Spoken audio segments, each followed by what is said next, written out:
Jake from Bright Sun Travels recently stayed aboard the original RMS Queen Mary in Long Beach, California, and he didn't enjoy it. In fact, he said it's not likely he'll go back. Jake's a good guy. I've shared a few conversations online with him. He watches my channel, I watch his channel, so that's why I wish I could have given him some advice beforehand that might have made his whole experience there a lot better. And in this video, I'll share that advice with you, as well as some other information that should help you to avoid the rough experience Jake had. But first, here's some basic things to keep in mind. The Queen Mary is not a luxury hotel, nor does it advertise itself as one.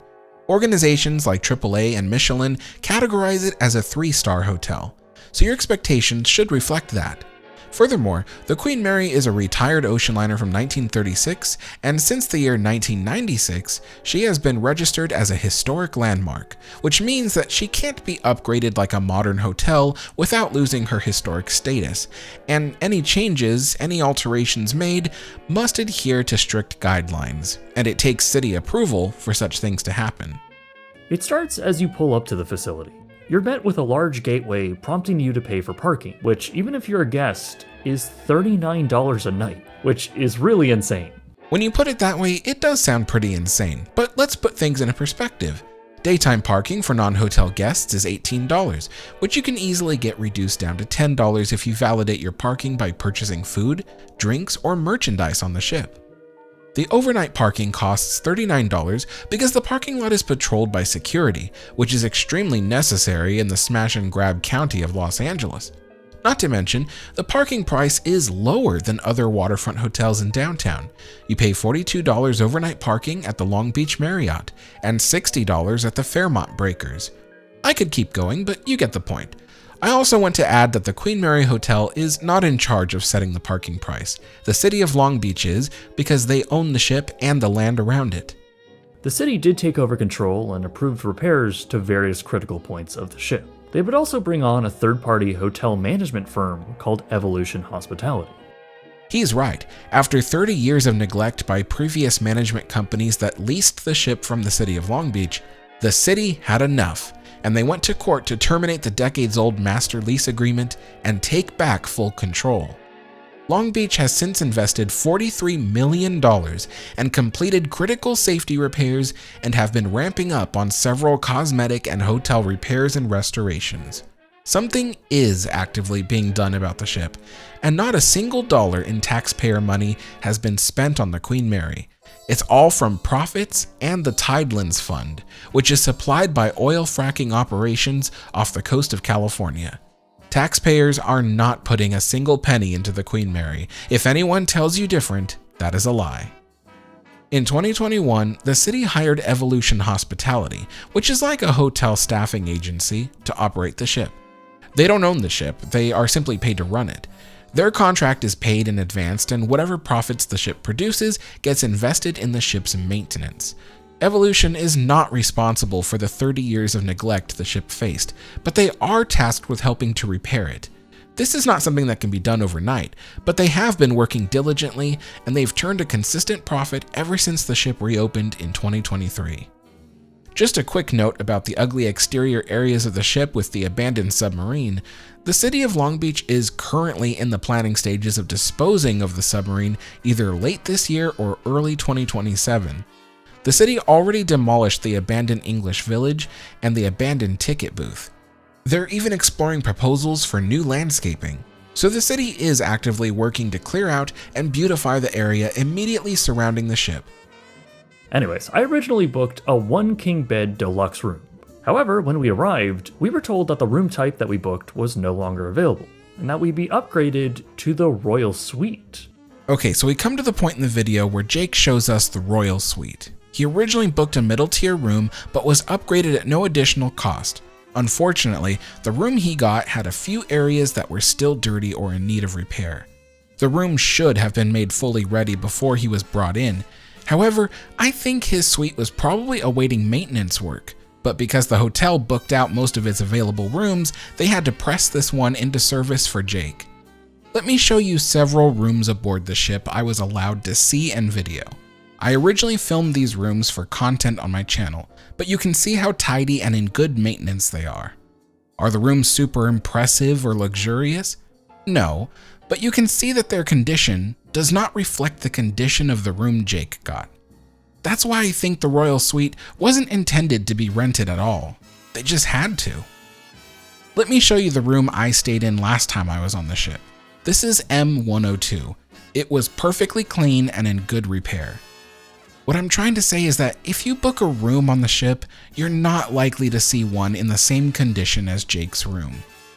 But let's move on to the elephant in the room, and that is air conditioning. Jake said that none of the hotel rooms had air conditioning, but actually they do. In fact, his room had an air conditioning vent right overhead. Jake also said that even Cunard installed air conditioning in all the rooms, but that's not accurate.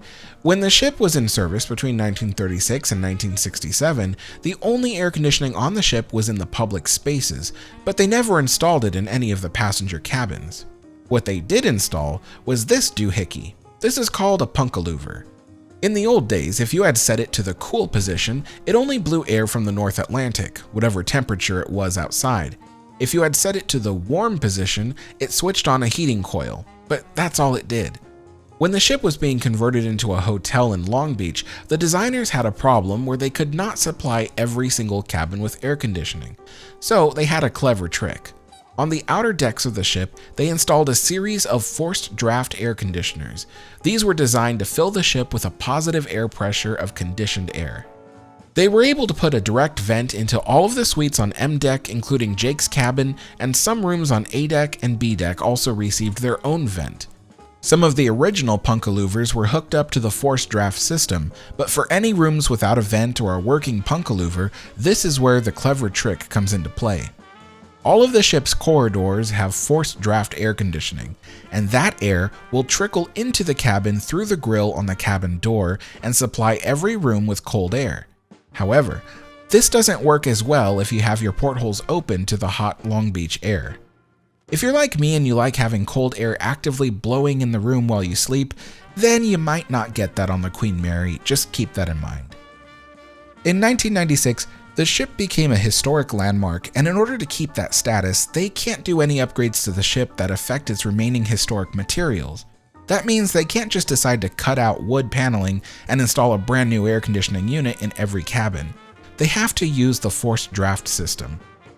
Jake said his room didn't have air conditioning, which makes me think that his particular section of the ship suffered an unforeseen air conditioning failure, which I am certain would have been fixed within a day or two. The new management on the ship are always on top of that kind of thing. I once remarked to a manager that the ship's whistles didn't blow on time. He could have waited to fill out a maintenance request and had the issue fixed the next day, but he got on his walkie-talkie immediately and sent maintenance to fix it. Within minutes, I heard them testing the whistle.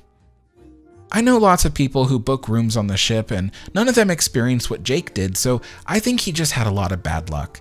There's no excusing the condition of Jake's room, but it can be remedied by asking the front desk to send in housekeeping and maintenance. However, if it's something like these historic baseboards, maintenance is not allowed to touch it. That will require specialist repair approved by the city of Long Beach because the walls of the ship aren't solid wood. They are a type of plywood that has a layer of asbestos sandwiched in between it. Don't worry, the asbestos is not dangerous because it is laminated between the wood layers, but replacing this piece will require a specialist and city approval. The air conditioning issue in Jake's room was just pure bad luck. I'm certain they likely fixed it within a day or two. They probably had to schedule an HVAC company to come in. In the long run, the good news is that the hotel rooms are awaiting a major restoration in time for the 2028 Olympics. All the rooms with wood paneling will be made to look much like they did in the 1930s, while the more modern rooms will be upgraded to a vintage design that reflects the decades the ship was in service. So now we move on to food. First, he shows us the Promenade Cafe, a casual sit-down restaurant. It did provide good views and surprisingly decent food. The French fries were particularly very good, and I was happy with my club sandwich. I was less happy about the price, however. His total for 2 sandwiches came out to $55.61 after giving a tip of $9.20. Allow me to explain why I personally don't mind the cost. The club sandwich is not sliced from a coagulated meat log.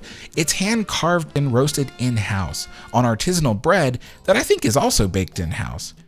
Its price tag for a club sandwich plus those delicious curly potato wedges comes out to $20. That price is pretty competitive when you consider that just across the harbor at Parker's Lighthouse, you can pay $27 for a tuna sandwich and $24 for a hamburger.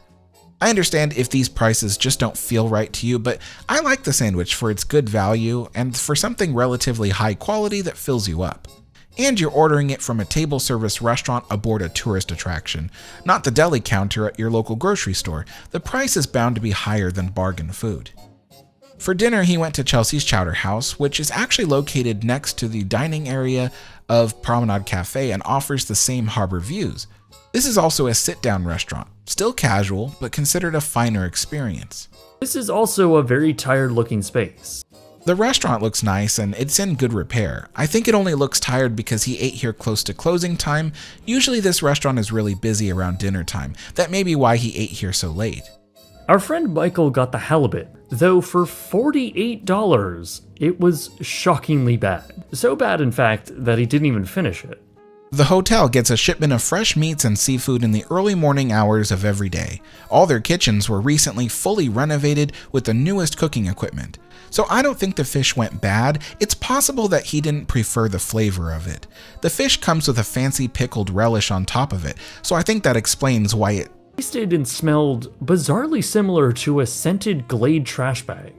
Not everyone likes fancy relishes. I certainly don't, and I think that explains the flavor and smell of the halibut.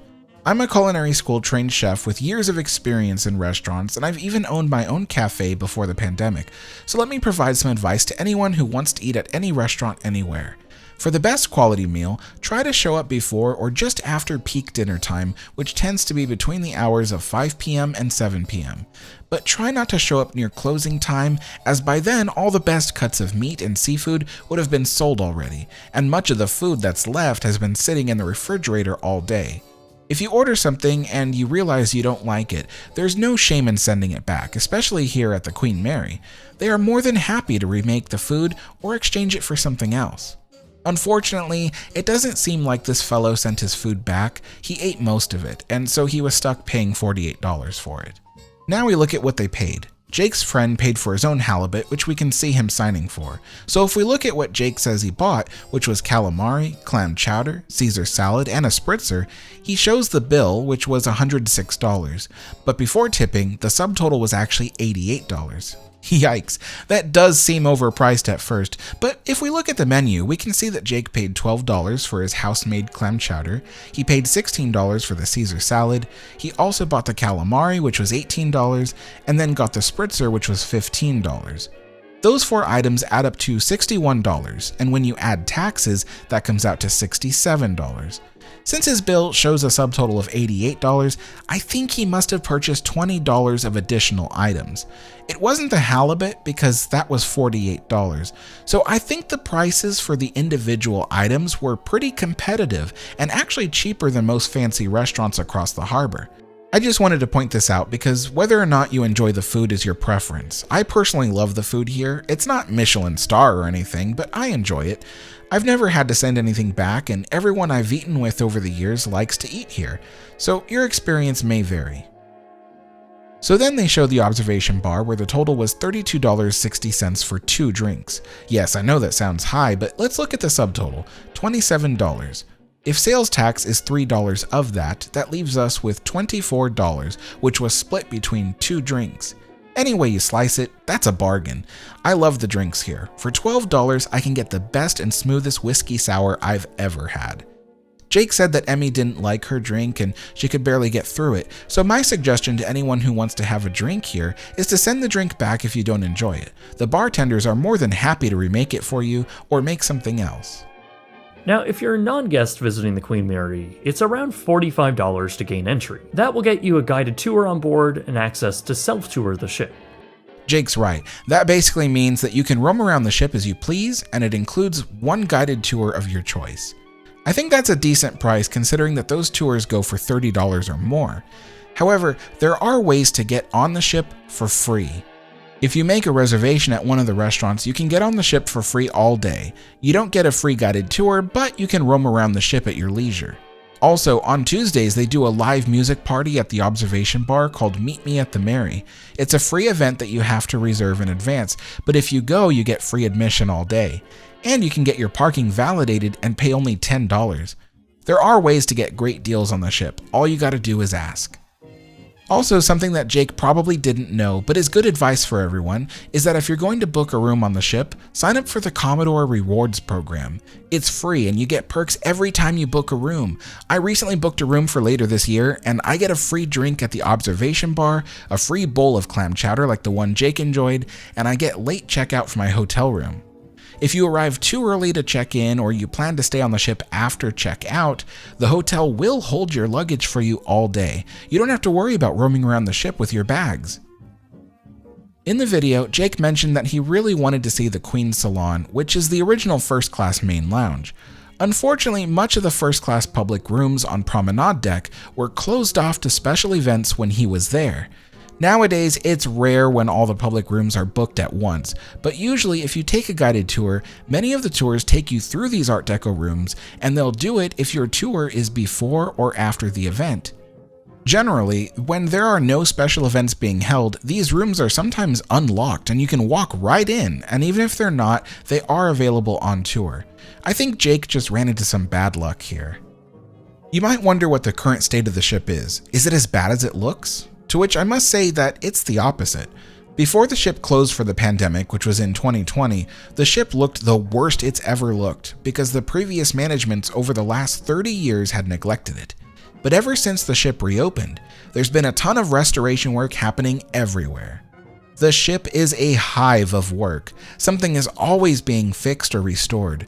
The problem is that unless you know exactly what's been worked on, you won't notice it. You're only going to notice what's still broken. Someone compared it to a lady getting all dressed up for dinner, taking hours to get ready, but when she meets her date, he only notices the chipped nail polish on her finger. That's to say, it's simply hard to fathom just how much has changed on the ship unless you've been keeping up with the news I provide every month and every year on my channel. This year, the next wave of major restorations will be announced for the Queen Mary, and I already hear that there's going to be some big projects. Long Beach will be involved with the aquatics competitions during the 2028 Olympics, so they want their icon, Queen Mary, to look its best for the world to see. The ship is experiencing a renaissance right now. She's far busier now than she was before the pandemic, and she's been turning a consistent profit since she reopened. During Jake's Is It Any Good score, he gave the ship a 4 out of 10 for its location because he says it's not easy to walk to downtown. My advice for anyone that wants to visit the ship is that if you want to visit downtown, they have free shuttle buses that can take you there, and even if you don't want to ride a bus, you can ride the water taxi for just $1 per person, and you get amazing views of the ship that you can't get from the parking lot. The shuttle buses and the water taxi can take you to the busy waterfront of downtown, or to the beach, so you can enjoy the water. I personally never leave the ship when I visit because the ship has everything I need. He gave the amenities a 5 out of 10 score because there aren't very many hotel amenities besides the modern gym. That's true, the ship doesn't have a pool you can swim in, and that's because you can take a shuttle or water taxi to the beach.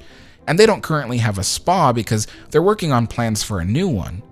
If you want amenities like these but still want to visit the ship, it might be better to book a different hotel nearby and just take a shuttle to visit the Queen Mary as a day visitor. Any quality or luxury for the price point here is stemming from the craftsmanship made in the 1930s. That's fair. I mean, people don't really come here for anything modern anyway. It's a really cool place that allows you to step into the past and enjoy the feeling of being a passenger in the golden age of travel. It's a one-of-a-kind experience, truly. We did have some weird, maybe some would call rude moments with the staff. This is probably the most shocking thing of all. Whenever I visit the ship, I'm often surprised with how nice all the staff have been. Every single one of them, even the lovely housekeepers, will pause what they're doing and say hello to me and other strangers going down the corridor. I've often seen members of management walking around, greeting people and shaking hands. I'm honestly shocked that someone would be rude to Jake. I can't say I've ever experienced a negative employee on the ship. The staff are really hardworking people who take pride in the work they do. That's one of the most lovely things about visiting the Queen Mary, the great service. I'm not just talking about the tour guides, I'm literally talking about the maintenance guys, painters, janitors, housekeepers, front desk staff, security guards, you name it. They've all been great. I think it's extremely unlikely that you'll be met with rude staff. Again, I think Jake just ran into some bad luck here, and I hope that employee realized their behavior and changed it. Let's talk about the high prices of Jake's room. Jake originally booked a 1 king bed deluxe room, which is a middle tier room that normally runs between $215 to $275. But Jake ended up booking his room during the busy Halloween season when the rooms on the ship fill up and are in higher demand. He ended up paying $320. He was upgraded to the Royal Suite at no additional cost, but let's talk about the original room he booked for a moment. If you want to avoid paying that much for the deluxe room, just do what I did. When you check their booking calendar, you can see the prices for the whole year, and you can pick the lowest prices. This is also good advice because the prices are cheaper when there are no major events happening around the ship. The Royal Suite starts at $380 a night, which may not be your cup of tea, but I know many people who find good value in that. Because when you book a room on the ship, it includes the price of admission and everyone on your reservation gets a complimentary guided tour. That's a $90 value for 2 people, making what Jake paid for his room really more like $210 instead of $320. But value is in the eye of the beholder, I'll give you that. You might wonder why the Queen Mary doesn't just lower its prices and just quickly drop $50 million and fully restore the ship in a short period of time. They can then offer a more luxurious experience for the price point. Well, the answer is really quite simple. They don't have that kind of money to work with. The whole reason they charge more is because the ship is more expensive to maintain than a traditional brick-and-mortar hotel. The money you pay to stay on board is actively helping to make the ship better within a few years and not a few decades. I know I've spent the whole video talking about how great the Queen Mary is, but obviously the Yelp scores are low. But everyone knows that any business on Yelp has worse scores and reviews than on any other platform. Yelp is the place where crazy people go to exact their revenge on a business. I prefer to use Google reviews because the reviews are much more thought out and well balanced. The ship reopened in 2023 under new management, and they've brought that Google score up to 4.4 out of 5. The Queen Mary Hotel's real value and appeal is catered to people who want to experience a historic ocean liner much as it was in the golden age of travel. Anyone who's just looking for a Holiday Inn will be disappointed. True, Jake is their target customer, and he didn't enjoy his experience. He thought it was too pricey. But if you follow my advice, you'll find a better deal. If you plan to visit as a non-hotel guest, book a dining reservation at Promenade Cafe to get free admission for your whole party, and get your parking validated to reduce the price. If you want to stay in a room, check the website calendar to avoid inflated prices, and sign up for the Commodore Rewards program to get free perks. If you need to get to downtown, talk to the front desk, they can make recommendations. If your room doesn't have an AC vent, closing your portholes might keep you cooler since the forced air is designed to trickle through the vent in your cabin door. And remember that the dull roar of the engines has been silent for over 5 decades. It no longer drowns out the sound of the cabin next to you, so bring earplugs if you're a light sleeper. I think if you follow any of this advice, you'll have an amazing experience. If you want to learn more about the history, design, and current restoration of the Queen Mary, visit my website, rmsqmwiki.org. And if you want to make a tax-deductible donation towards the Queen Mary's restoration, you can visit qmi.care. Thanks for watching.